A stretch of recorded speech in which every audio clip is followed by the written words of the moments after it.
Gandang araw mga kamighty! Welcome ulit dito sa How to Be Rich series or ang Paano Yumaman series segment ng aming Team Mikey Vlogs channel.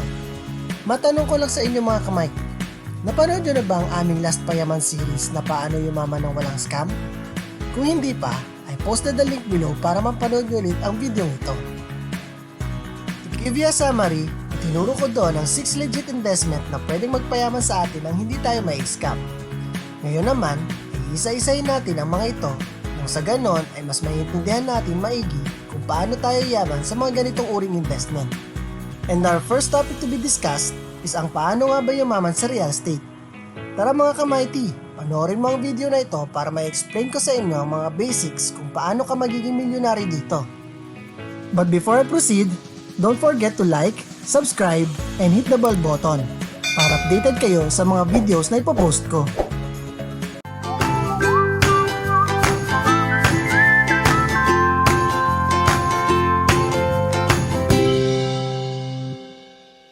And we are back. I will discuss to you now on how to get rich in this kind of investment. I will be using this drawing board to explain to you the basic terms sa real estate. First things first, sa real estate business, may iba-iba tayong types ng home o bahay at ito ay ang mga sumusunod. Number 1 is single family house. As term itself, ito yung bahay na for single family use only. Ito yung type ng bahay na independent residential structure na nakatayo sa sarili niyang lupa. Tandaan mga kamighty, pagmamay-ari niya yung lupa. Usually, maririnig mo ito as single detached house. Ang number 2 type naman ng bahay is ang duplex. Ito naman is multifamily ang nakatira na may dalawang unit sa isang structure. It can be either stacked off each other or yung magkapatong or pwedeng side by side or magkatabi na may divider lang na pinagsasuluhan.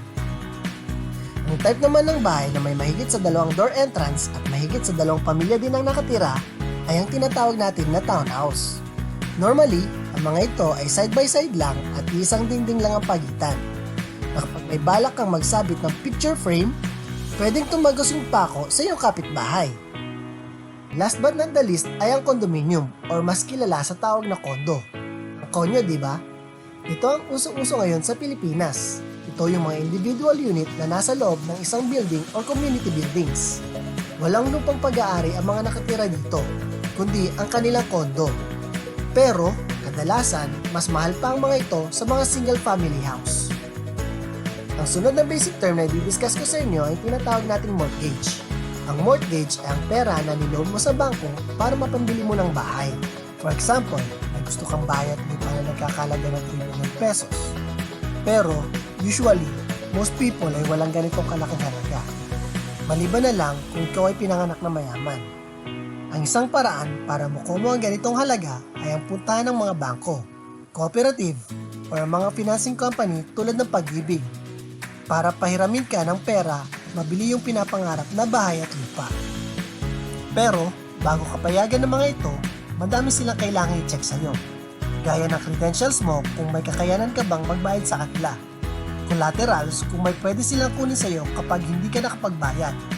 At isa din dito ay ang credit line mo, kung may natitira ka pa bang mga utang sa ibang bangko, kung hindi ka nadidelay sa pagbabayad ng mga utang mo at mga kung ano-ano pa. If na-approve na nila ang credentials mo at may kakayanan ka magbayad, down payment naman ang hihingi nila sa iyo.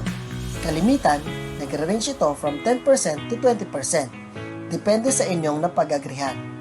Ngayon, sabihin natin ang napag-agrihan nyo ay 10% ng 3 million pesos. Ito ay nagkakalaga na 300,000 pesos. So, 3 million pesos minus 300,000 pesos is equivalent to 2.7 million pesos. And this amount is what we call mortgage. Itong mortgage yung nilalagyan ng bank ng interest rate na usually is nasa mga 4% to 6% per annum for a span of as per your agreement with the bank. Pwede itong maging 10 years, 15 years, 20 years, or higit pa. Ang tanong, paano nga ba yumaman sa real estate? Kapag nagkaroon ka na ng property, ang isang paraan para kumita dito ay ang pagpapaupa or pag-lease ng property. For example, ang mortgage mo sa bank ay 2.7 million pesos, payable within 30 years with an interest rate of 6.25%, ang pwede maging monthly payment mo dito ay 13,000 per month. Kung wala ka pa namang balak na gamitin ang property mo, pwede mo itong ipalis depende kung saan ang lugar nito.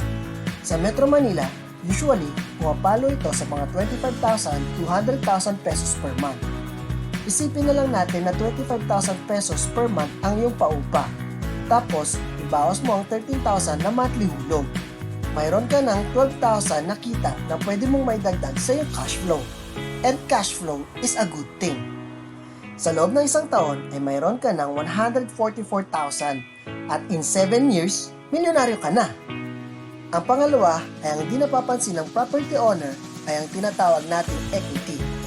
Ang equity ay ang difference between the worth of your property and yung natitira mong loan sa bangko. For illustration, alam naman natin na ang halaga ng lupa ay tumataas kada taon.